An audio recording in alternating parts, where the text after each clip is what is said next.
करुणा के सागर भगवान बुद्ध की जीवन कथा को आप सुन रहे हैं।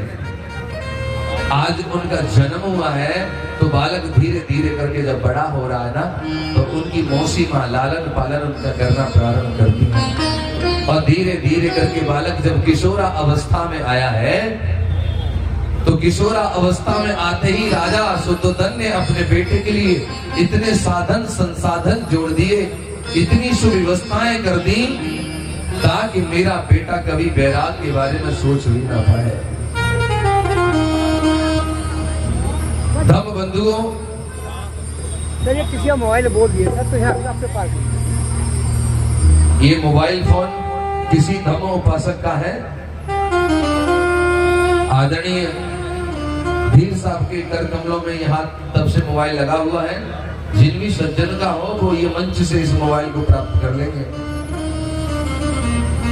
तो धम्म प्रेमियों, ये बालक जब धीरे धीरे करके बड़ा हो रहा है ना, किशोरा अवस्था में प्रवेश किया है, तो मैं आपको बताऊं, इनके परिवार में इनके चाचा ताऊ की भी कई संतानें, जैसे आनंद, अनिरुद्ध, नंद, तो ये सभी शिकार खेलने के लिए जाते थे। लेकिन सिद्धार्थ गौतम शिकार खेलने के लिए नहीं जाते थे।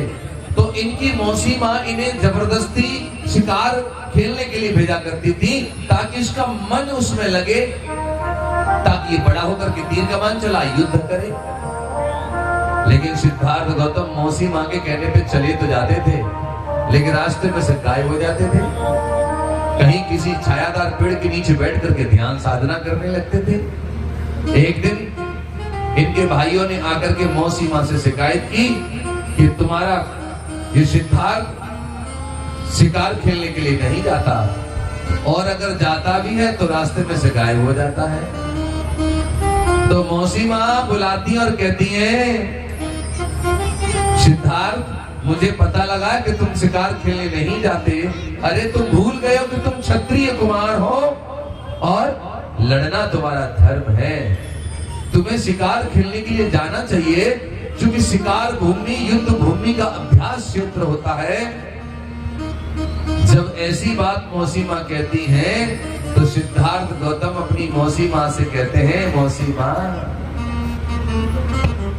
मुझे एक बात बताओ, आप कहती हो कि लड़ना आदमी का धर्म होता है, लड़ना आदमी का धर्म होता है, तो मैं तुम्हें पूछना चाहता हूं मौसी माँ, अगर लड़ना आदमी का धर्म है तो ये धर्म कैसे हो सकता है एक आदमी दूसरे आदमी को मारे?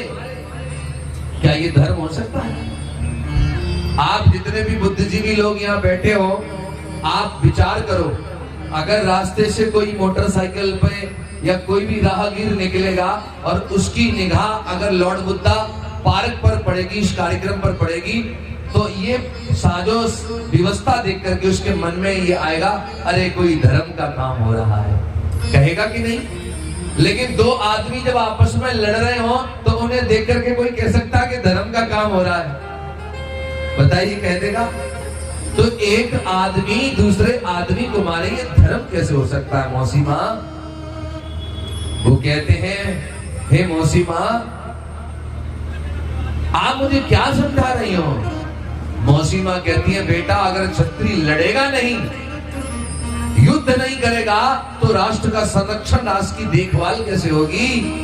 तो वो कहते हैं, मौसी माँ, अगर आदमी एक दूसरे से प्रेम करना शुरू कर दे तो बिना लड़े, बिना कटे, बिना मरे, देखते ही देखते संसार सुखी हो जाएगा, युद्ध की जरूरत ना पड़ेगी कभी।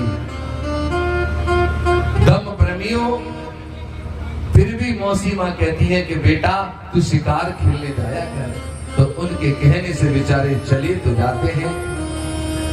धम्म प्रेमियों, आपने सिद्धार्थ गौतम के जीवन की कहानी में यह भी सुना होगा कि सिद्धार्थ गौतम जब किशोरा अवस्था में थे, जब अपने खेतों पे जाया करते थे, तो वो कहीं किसी स्थान को चुन लेते थे तो ध्यान साधना में लीन हो जाते थे। एक बार क्या हुआ, ये अपने भाइयों के साथ में चले गए, तो वो तो शिकार खेलने में लगे हैं, लेकिन ये पेड़ देख करके छायादार, उसके नीचे ध्यान साधना में लीन हो गए, चित्त को एकाग्र करने में लग गए। उसी क्षण एक घटना घटी, एक हंस घायल अवस्था में आकर के इनके पास में आके गिरा। जब इनके पास में आकर के वो हंस गिरा तो इन्होंने आंखें खोली और देखा कि मेरे सामने एक पक्षी घायल अवस्था में पड़ा हुआ है, इसको तीर लगा है, खून बह रहा है, तड़प रहा है।